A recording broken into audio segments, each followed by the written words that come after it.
Today, we're diving into a crunchy delight with my recipe for crispy yellow split peas fritters. In a large bowl, soak around 400 grams of yellow split peas in water for at least 5 hours. Once soaked, drain and rinse them thoroughly. Using a food processor, blend the split peas. Remember, we're not making a paste. We want it slightly grainy and chunky. Transfer the blended mixture to a large bowl.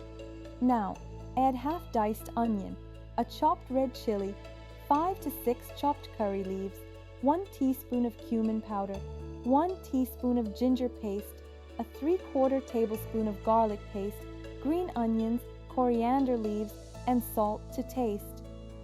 Shape the mixture into small balls and deep fry on medium-high heat for about 8 to 10 minutes or until that golden perfection appears.